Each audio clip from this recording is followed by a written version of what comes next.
Hello YouTube, Size17 here, but you can just call me Travis, and welcome back for another collection update. Nothing else to add before we jump in, so let's just do that.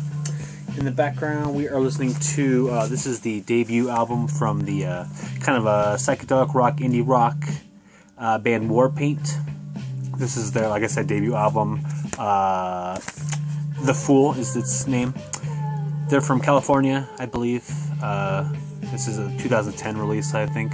They had an EP that came out before this called Exquisite Corpse, and then they've had two full-lengths since then. One self-titled and the other one called Heads Up. All their stuff's awesome. If you like what you hear in the background, check it all out.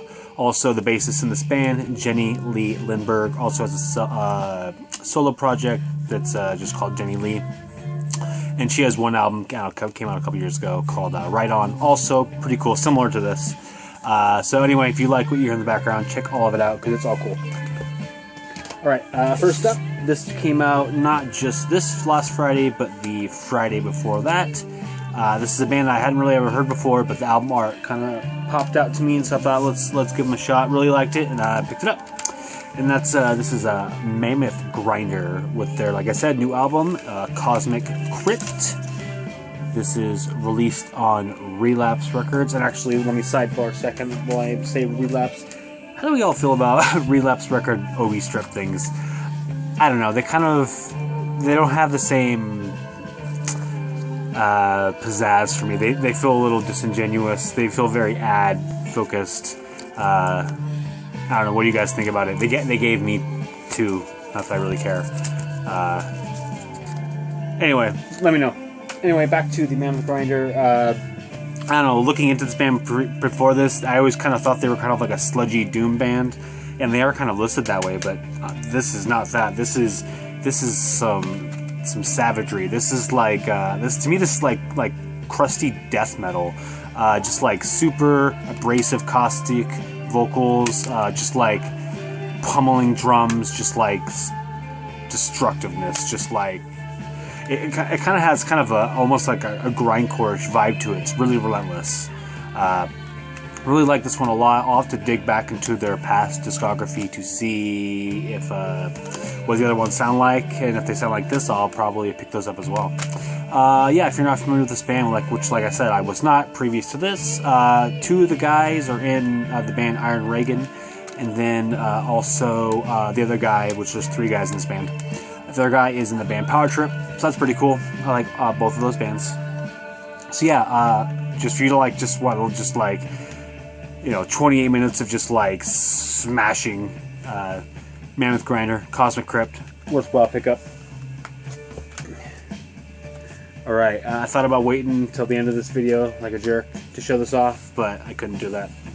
So yeah, this guy did a recent Go to Warwick's order, the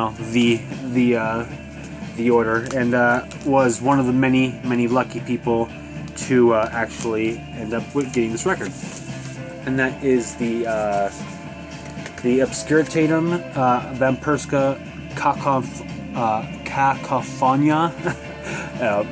Croatian means vampire cacophony. Here's the back. Now, see, this is a real OE strip. It has the new Go to Work sticker on the OE strip. I don't know. I think I saw someone else. Maybe it was White Wolf vinyl. It was on the plastic sheet. I don't know. Anyway, not sure how I feel about that, but whatever. Yeah, this was kind of a, what do you want to call it, a controversial release. Obviously this was going to be super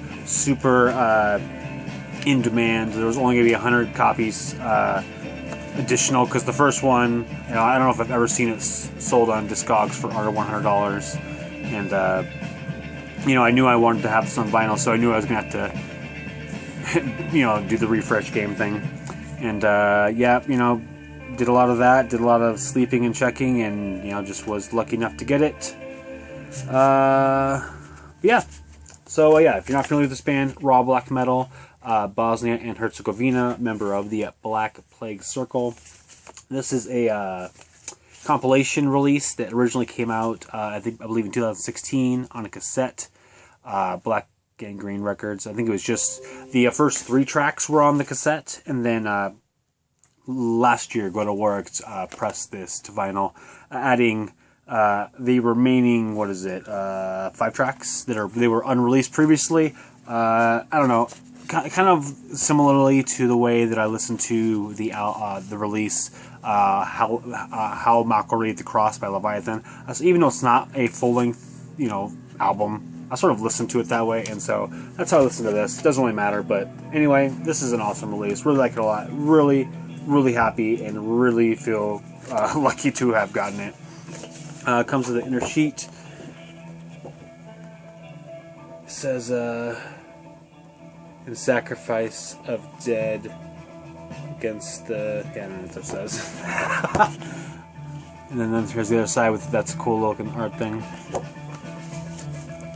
Did I show the back? I think I did. Yeah, could have showed the sticker. And then it comes on this, find the hole. Comes on red, which is cool. So yeah, definitely, this is probably right up there with Void Prayer, right up there. My favorite bands in the Black Plague circle. Forgive me. Yeah, so like I said, again, really happy to get this. Definitely check out their album that came out last year, which is another Croatian word that I can't even... It starts with a U and then something other word. That one's cool too. Check that album out. Awesome stuff. There. Obviously, I had to pick up the CD version as well. This is still available at God of War, so if you want this, go get it. I'm sure it'll pop up. Maybe at other distros, maybe Discogs at some point. Same thing as the vinyl. Just love this band. Had to get it. Here's the back. I love this band's vampire-themed aesthetics and stuff like that. Really like it. Comes in this cool, heavy heartstock. Also love this band's logo. Super cool logo. Not much going on the inside here. There's some info, actually a good amount of info. It is written in this really cool, very difficult to read text or font or whatever you want to say, which I kind of appreciate. So you have to put in some work if you want to know. There's still a couple words I'm trying to figure out. But yeah, anyway, again, Obskuritatem, Vampirska, Kakofonija, if I'm saying that right, which I'm probably sort of not saying it right at all. Cool raw black metal out of Bosnia and Herzegovina, definitely worth checking out. At the same time, I saw this also at God of War site, and it's not one of their releases, but it was something they just had in their distro, and it was one I wanted anyway, and it was, I don't know, $10 or whatever, so I thought, what the hell, throw it in there, since I was already going to be paying the beating of the shipping from China. And that is this release from Vaal, and they're a Dutch band, so Netherlands. Geesten van de Verlorenen, we'll say. Like I said, these guys are from the Netherlands. I guess, I don't know if I'd say these guys. I think it's just one guy, Vaal. There is another guy listed here in the back, Morden. But it just says that, what does it say? Session Bass by Morden. So, and the fact that the other member's name is Vaal.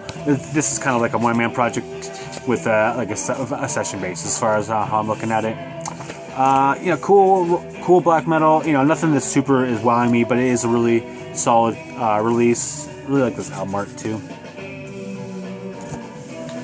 Out on New Era Productions. I don't really know them. I think they're a Dutch label actually, maybe. But yeah, Vaal, Geesten, van de Verlorenen, yeah. That one. Alright, next up, this was a release that has been long overdue to be added to my collection, and that is Visigoth, the Revenant King. If you're not familiar with this band, this is a heavy metal, power metal. They kind of actually run the whole gamut. Power metal, heavy metal. There's a bit of doom in there, kind of a traditional heavy metal in the style of like Manila Road, especially since they recover Necropolis by Manila Road on this album. Also, they kind of, I don't know what the right term is, melodic death metal. Some of these riffs, like the opening riff on this album for the self-titled song Revenant King. I'm sorry, the first, whatever, it sounds like Amon Amarth. So whatever you think Amon Amarth is, they sound like that too sometimes.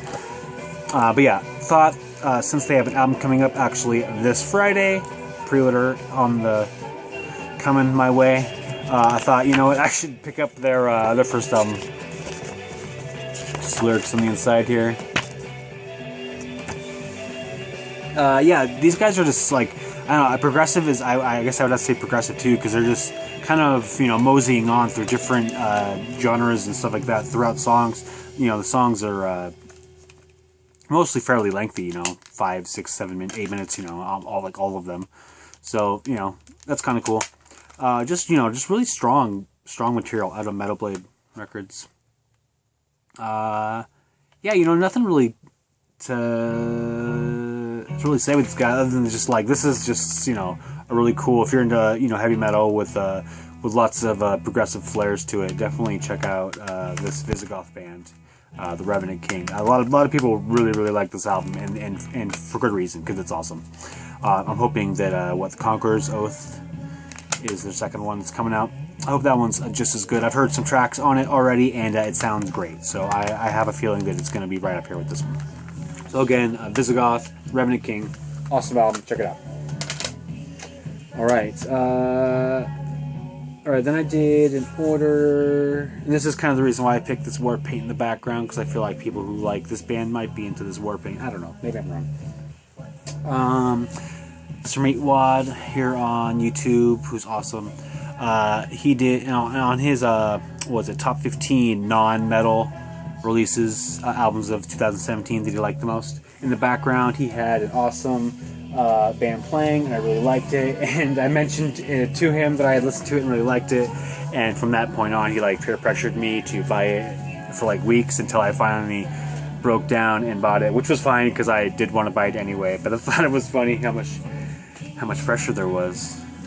Anyway, that album is the band is called Misrable, and this album is called Uncontrollable. This came out in 2016. This is a solo project from Christina S. Fondiari, I believe is what her name is. She is also in the artist. Is there a split here? No, it's just the seam of the packaging. She is also in the band King Woman, who I'm not really as into. I listened to one of the albums, if there's more than one, and it was whatever. It wasn't bad, but it didn't really spark my fancy too much. But this was super cool. This is kind of like a alt rock, very shoegazy kind of stuff. Just very kind of melancholy mood. Really sweet, sorrowful vocals. Just really cool. Just like hypnotic guitars and stuff. This is really rad. It just comes on black, so I won't waste my time showing you that. It has an inner sheet with lyrics and some credits there at the bottom. She has another one of these releases under this Misrable moniker coming out. I don't know what she said. Summer or something like that. So I'll definitely be picking that up. At the same time, I couldn't resist myself, so I picked up. At the same time, I picked up her 2014, I believe, EP Halloween Dreams. This is 4 tracks. Same kind of stuff. So pretty cool, kind of shoegazy, hypnotic, guitar-driven, melancholy. This comes on, I believe they called it opaque orange, so just not see-through. The digital tracks, because I did buy this on Bandcamp, comes with a demo version of each song on here, and then another track, which is called Palmistry something, I believe, something like that, which is, same kind of style stuff, so that's cool. It's interesting to hear the demo versions, though, to be honest, I don't think they're a whole lot different. But regardless, cool. I'll just leave that later and save you some time. These came out through a label called The Native Sound. It's kind of cool. I got this little postcard that said, "Hey, thanks so much for ordering. I hope you love the records. Julio." which in doing some research, Julio Anta is the guy who runs the New York-based label, The Native Sound, which is what those two Misrable records were released on. He threw in this, which is awesome. This is a split between the bands Unconditional Arms and Threading.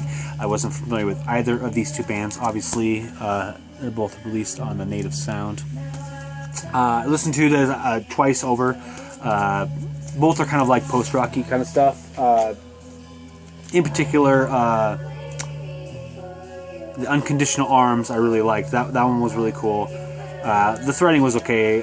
Again, I listened to these twice, so it's not like I really had a lot of time to really break it down. But I particularly like I remember liking that one, Haunt. That's the name of the song.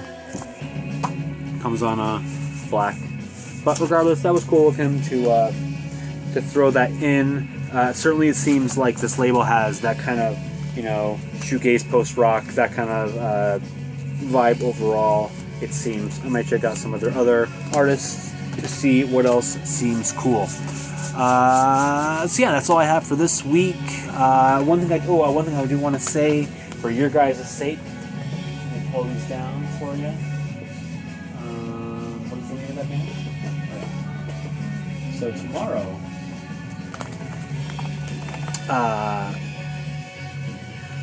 this Black Citadel, Relics of Forgotten Satanist Wisdom, and then this Thief 3 along with Thief 1 and 2 collection. All three of those releases, re-releases coming out on Out of Season tomorrow, the 5th of February. So if you're interested in those, which I know a lot of people were really missing out on this. But this is some rad dungeon synth, so check it out too. If you want to grab those Out of Season, I'll leave links. You'll be prepared. Be prepared. Be prepared. All right. Thanks for watching. Thanks for subscribing. If you're familiar with any of those releases, please let me know what you think of them. And yeah, otherwise, have a good day.